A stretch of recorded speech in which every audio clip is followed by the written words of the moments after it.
One thing about psychedelics, it's so funny to me because when you're tripping, you can find the answers to life.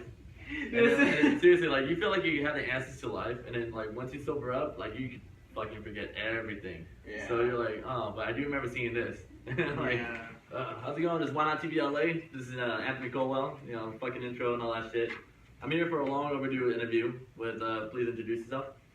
What up? It's Endz, locally grown collective, And coming out of Santa Ana, correct? coming out of the city of Orange, right next to Santa Ana. Ah, okay, Yeah. for sure. How long you been rocking with the LGC people and stuff? Man, we started LGC I'd say 4 or 5 years ago.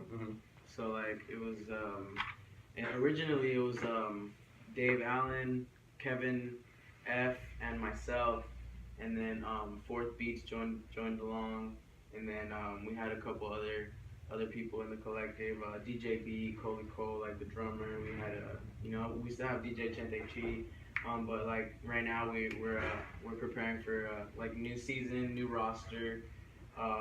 People that are still pushing the label and stuff. People had to fall off, so yeah, we still have like Fourth Beats is on.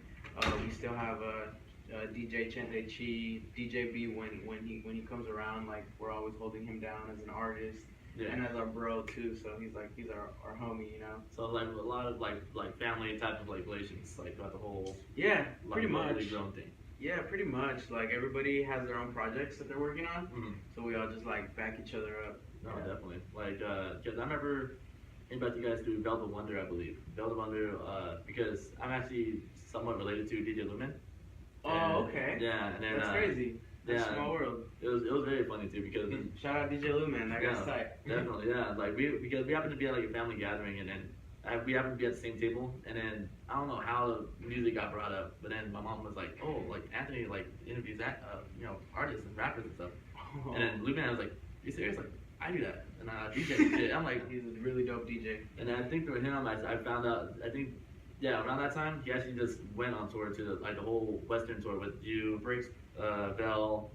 You guys did that at Colorado and the Ford tour. Yeah, the Ford tour. Every April, man. We're trying to like plan it out already for next year. Yeah. Oh shit. Yeah, tell me more about the Ford tour. The Ford tour. We started it like I think the second or third year. Low Grown had like been like born and stuff, and then we decided we were gonna brand that like as the Ford tour. As 4 cities, 4 shows with 4 exclusive artists and our DJ or our 2 DJs that we wanted. So we've been like running with our like local homies. We've been running with like this last one was with Velvet Wonder. I think it was one of the most successful 4 tours we've had. Just because we have to balance out, like we want to put on our city, but we also got to put on ourselves first. Like if we want to be doing that, like we can't be like bringing on people that like how some people get like in their feelings like, oh, why didn't you put me on type thing. But it's like you need to get your shit together. So we still got to get our shit together. So exactly, yeah. So it's the Ford tour, 4 artists, and this last one with Velvet Wonder was really cool. We had people show up. It was really good. Yeah. Everybody had their moment to shine. We had our homie Leomar from Colorado. He wasn't even on the bill of the tour, but he said, "I'm rolling with you guys during the whole tour." So we had roadies with us. Oh, nice. It was really cool, and he got to open every city too because we just saw that he hustled. We're like, you know what, like you're not on the bill, but you're willing to come out with us and just like hustle and not care like that. You just want to do it. So we had him open up like every show. Oh, damn, so yeah. So like, how's the tour life anyway? Like what's like your favorite thing and like your least favorite thing about tour? I think my favorite thing would be like getting outside of where I live, and then the least favorite part would have to be, I guess sleeping in random places. Oh yeah, I feel you. But then you just get used to it. I'm still not used to it, but then again, I'm usually blackout drunk, so I mean, I kind of wake up in places where I'm like, oh shit, and then yeah, there's many questions, and I'm like, okay, let me just go home now. I mean, I did enjoy Colorado because the homie Leomar is like super hippie, so like I slept on a hammock in his living room for like the first couple of days, And then it was really cool. And then the next time around when we went to Colorado, one of my homies, I won't say his name, but he's gonna get put on blast. He fucking broke the hammock. So, oh shit. So now everybody sleeps on couches. Because he was drunk and he was trying to lay on the hammock and he like laid on it too hard. And it just like Yeah, off. but yeah, it's fun, man. That's the least favorite, like sleeping in random places where you're just like, man, I'm not used to this. No, I'm gonna fast forward a little bit, and with the because I remember you just recently opened up for Currency. Yeah. Yeah, so like That was so cool. I mean, Currency's cool. Like that was tight. Like he likes weed, cars. He's independent. Like on his label, like on Jet Life, and then that's what we're doing. So I relate. You know, I relate to the grind that he's on, and like how like he can be raw and be positive in his music. Mm-hmm. Like he could talk about anything he wants, you know, and I got to meet him too, so it was really cool. Like I got to shake his hand. The promoter, Droops from Out the House, he was just like, yo, this guy opened up for you, and I was like, oh, cool. And then like we were just, yeah, it was cool, a formal introduction. Did you end up hitting the blunt? No, we didn't smoke. It was so quick too because he had just got off stage, and then you know how it is, like performers are all sweaty, fucking they're in the back taking pictures, and they're like saying what's up, and then he went straight to his room or whatever. Especially the observatory. The observatory is hot as hell all the damn time. I know. Yeah, like I remember going there for like Flatbush Zombies. And, I was there too for Flatbush. Yeah, like almost like any like real turn up show. Yeah, like Flatbush Zombies is like probably one of the top performers, I can honestly say. Yeah, I like their stamina and shit. Like they fucking have that breath control. They fucking put on a show, you know. Although Me Too Darko ended up elbowing me in the face one time in a mosh pit. Yeah, because like he ended up like jumping in the crowd and just like kind of like landed right next to me, and then someone like I don't know if he got pushed or whatever, but he's all rapping and his elbow just lands me in the face. And yeah, shout out Flatbush Zombies because they're fucking stoners that like to eat a lot of candy. I met them too. Oh yeah. Yeah, oh, wow. I met them in A Plus Films video shoot. That one song that they made. Bounce.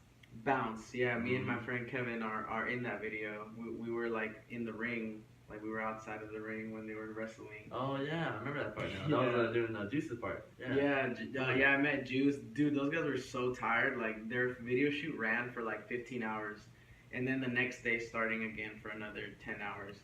And then and then like they were just. I remember them just waiting for them to say like shoot action, and they were just like they were just waiting there like tired, but they were like not trying to show it.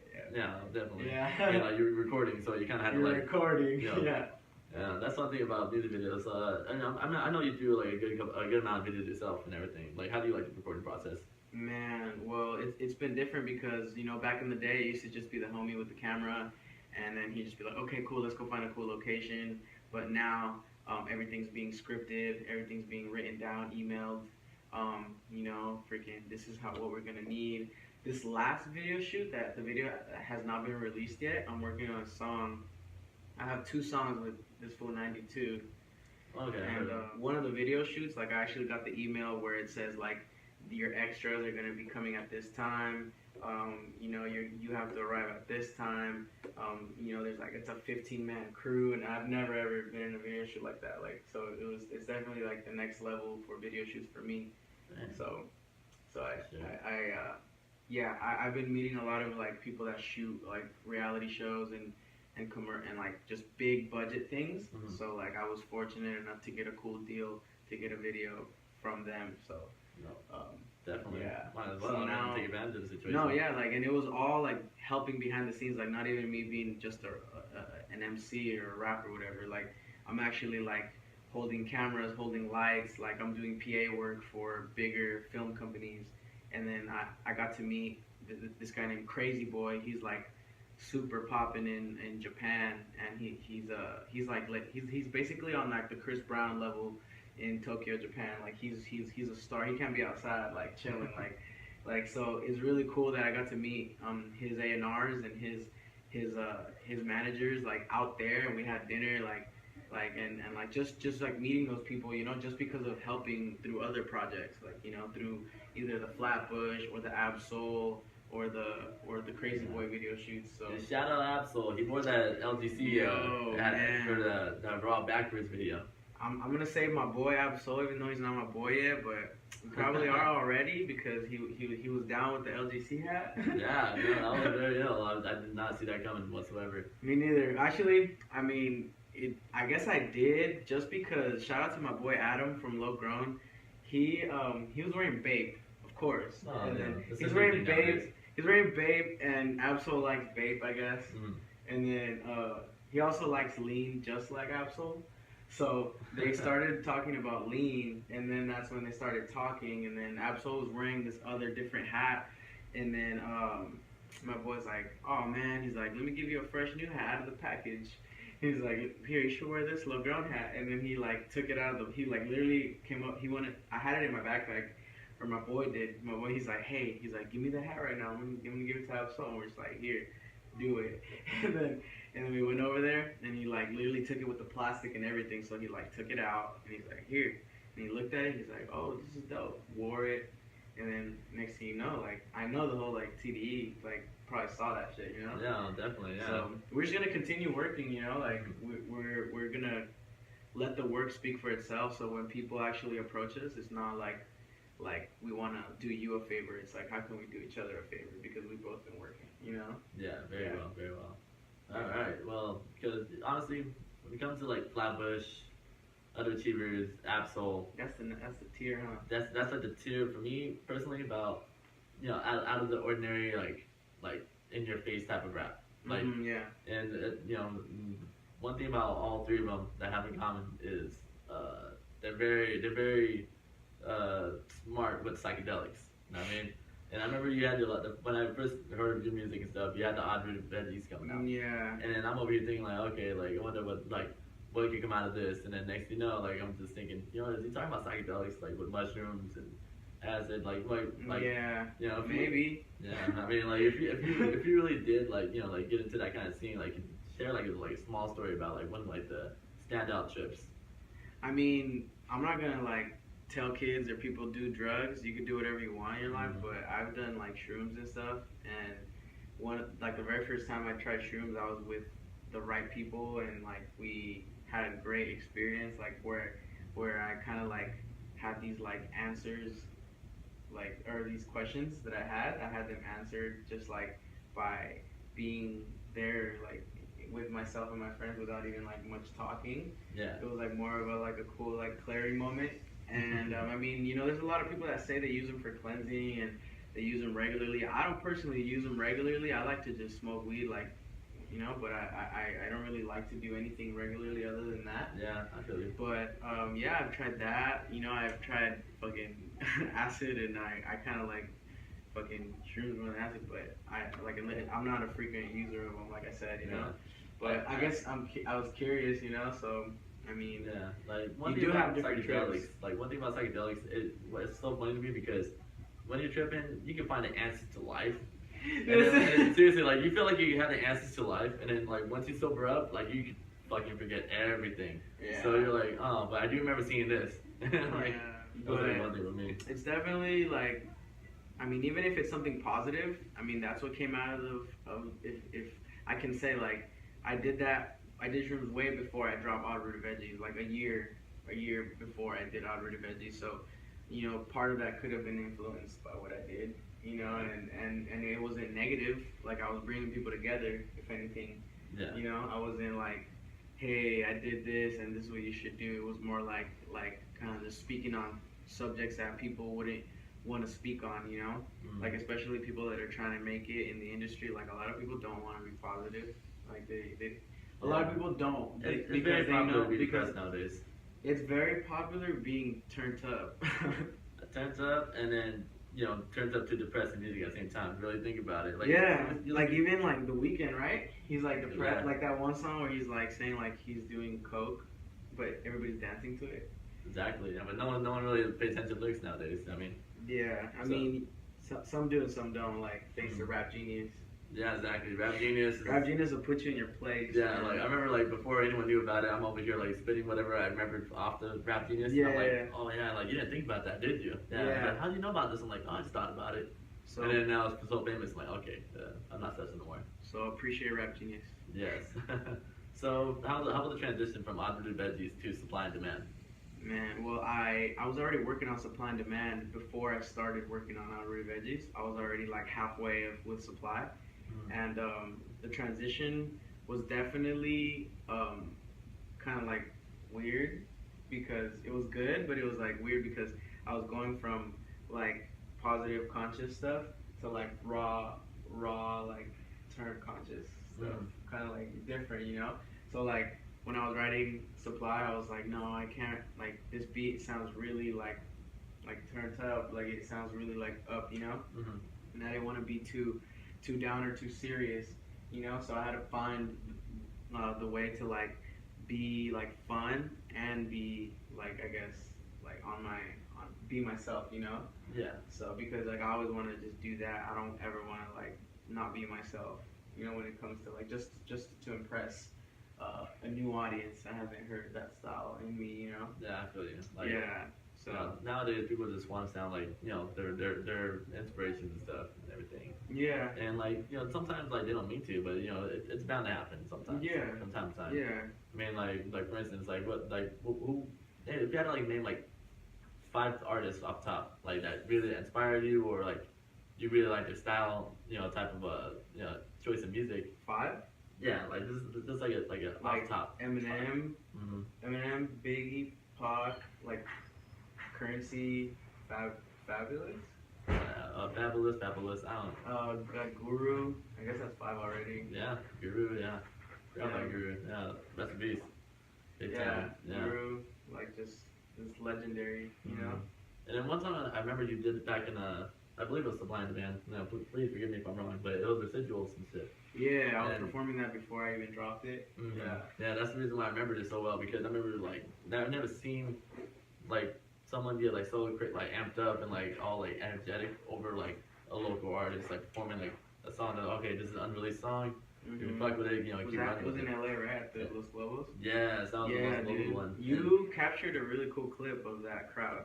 Oh no, definitely. Yeah, it was a lot of fun. It really was. It was a lot of fun. Like I remember, like that night, everyone was kind of like wallflowers, and then you came up on stage. A lot of people I'd kind of just bounce off the wall like real quick before you even did any songs. So I'm like, okay. Damn, that's crazy because like I know for a fact I'm not like a huge artist yet, but in my mindset when I go up and do my thing, like that's my mindset. Like kind of like I'm gonna make this crowd cheer for me, like kind of thing, you know. Like I'm gonna make them do that. So it's crazy that you say that because even for the Currency show, like when I did the Currency show, I felt so comfortable up there. Like like I felt like I was at home, you know. Like Fourth and I practiced like 2 different sessions in the studio where I had to rent a studio with like all the equipment inside of it. Like I didn't really need much equipment, but like I invested in my rehearsals so I can fucking perform great at this Currency show, you know. Like, yeah. So it was a good turnout. The show definitely went well. Yeah. Oh, definitely. I mean, like, is there like any upcoming shows you're gonna have coming up soon? Or I think I might have one in September. I was talking to Namek from the 626, I believe. Yeah. He just dropped in Amsterdam. It's pretty cool. G-Funk, some G-Funk shit. Like so, shout out to Namek. I'm gonna be doing a show with him. Other than that, I'm not booking any shows right now. I'm gonna be laying low and I'm gonna be working on a lot of music, especially for 2018. So right now, I'm just kind of like working towards finishing the year off strong, and then I'm already working towards 2018 like now. Well, now, yeah, definitely. I mean, like, is there any like collaborations that like anyone that can be looking forward to seeing? As far as like who I'm gonna work with already, or who do I want to work with? We'll go with both. Yeah, okay. Definitely. Well, so far I have collabs coming with my boy Hippie C from Orange County, and then I have something with Vel the Wonder coming out. Other than that, I'm supposed to be working with a lot of locals, such as like Mickey Taylor, Cam Gnarly, like IE Heads. I'm actually looking forward to those 2 for sure. I'm gonna be working. I have a song with my little homie Eric Young. Eric Young is also. I'm dropping a track with him. I'm dropping a track with Tiz. I don't know if you heard of Tiz. He's a producer as well. I'm just working with my city, man. Like I'm really working with my locals right now. Whoever I see is dope and is putting in work is who I'm like working with right now. Other than that, like I am building a bucket list of who I want to work with, and right now I definitely want that Absol feature. And you know, I have a couple people that can get me to him, but I definitely wanna do it at the right time. You know. Yeah, definitely. So and then like I want to do that. I want to do like Joey Fats, Aston Matthews because they're around here. You know, like Yeah. they're around here. Along with like Ben Staples and stuff as well. Vince Staples is tight. That's like the next tier, you know. So right now, I'm just focusing on getting to that next tier, you know, like associating myself with the next tier of level of artists, such as like the Dom Kennedys, like the Ashton Matthews, the Joey Fats, like you know, it's like the next, and then after that, there's another tier after that, you know, like Yeah, exactly. like you said, Vince Staples, the Kendricks, and everything else above, you know, like.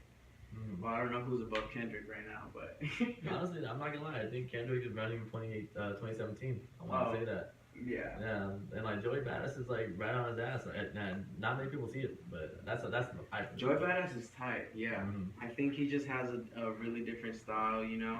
You know, and it's all about marketing too. I feel like he just wants to be raw. Kendrick actually like they market Kendrick differently, you know. Oh, definitely. So here's like one thing I do before, like definitely before I end any interview, is I'm just gonna like pretty much name certain artists out in the open. It's like a little therapy session, you know. It's like, what do you see in this picture? You name the first thing in your mind. You know what I mean? Yeah. So basically, what I'm doing is just naming out artists' names, whether you heard of them or not, and then just say whatever first pops in your mind. You know what I mean? So you know, you with me or? Mhm. Alright. So we're gonna start off with we'll do something common, like common stuff. Common. Lyricism. Yeah, definitely. All right. Yeah. So we got Young Pinch. Never heard of him. My bad. Yeah, he's pretty good. I guess I'm sleeping on him. You know, I'm about to go check out his discography. Yeah, alarm clock's about to set, buddy. Alright, yeah, we got that, and then Aaliyah's in. Aaliyah's in. She's dope. You know what's weird about that? I had 3 shows in a row with her, and we never talked. I guess I got there early, and then it was my friend's birthday, and I rocked. I purposely told Noah James, hey, I need to go on first because it's my friend's birthday, and I don't want to miss that. I don't want to be an asshole. So then when I was leaving, she was showing up, and then the other shows as well, like, it was kind of like, but you know what? I actually got to meet them at the GCS. They're having a show out there with Python, like her producer. Okay, yeah, Python. So I'm kind of like familiar. I think I met Pack Music Group through the Absol video shoot when they were like with Absol, and then I guess their manager met with my manager, and then like they were talking about Absol, and like whenever we want to send Absol packages, we're able to send Absol packages and stuff. Yeah, so. definitely. So yeah, she's dope. You know, she's been actually doing some cool things. No, definitely. I've been enjoying the music a lot lately. All right, we'll start the next one. We'll go with Denzel Curry. Denzel Curry, hype. He's hype. Definitely. Yeah. One of the craziest shows I've ever been to too. So yeah. I get it. And then we're gonna go with Zombie. Flatbush?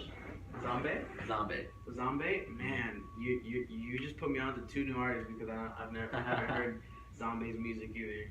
Yeah, I mean, like she's not exactly a full artist. Like she does have a song out, but now she's like really hustling. Like shout out Zombie.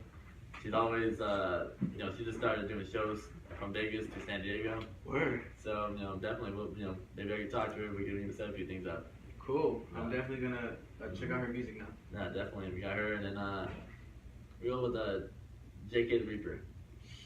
Bruh. Nah. No? Oh, damn. J.K. the Reaper, nah. No. Alright, that's definitely something you need to jump on, man. J.K. the Reaper? Yeah. Where's he from? He's from North Carolina, Okay. Greensboro. He's with like the whole Think Life camp and like the whole New Raider clan thing now. Like, Okay. Yeah, he's part of them. He's actually like my most viewed interview so far right now. Okay. Yeah, so it's a little over 700 right now at the very moment. So, Oh, sick. yeah, I had to brag a little bit about it real quick, but He's like, but it's really good music. I guarantee you're gonna like it as well. Cool. Yeah, but where can everybody find you at? Like social media wise. Endz LGC, everything that's ENDZLGC, and then we also have a headquarters, www.lgcltv.com. And I think that's it. I dropped 3 new videos on our YouTube channel. My next video hopefully is gonna be on Vivo, so we're just kind of like push everything to the next. We're trying to push everything to the next level, like trying to present ourselves right to the next level, you know. No, so yeah, I have 3 new videos out right now. Get yours, Serving, and Black Market, and those are all off of Supply and Demand. And you can find Supply and Demand on Apple Music, Spotify, and all the major platforms. Yeah, for sure. Any last minute shout outs before we head out? Yeah, shout out to the team, always working hard. Shout out to my family and Orange County, IE, LA, and yeah, just to cut it short. Yeah, definitely. Colorado, Utah. See you guys soon. All right. See y'all later. Peace.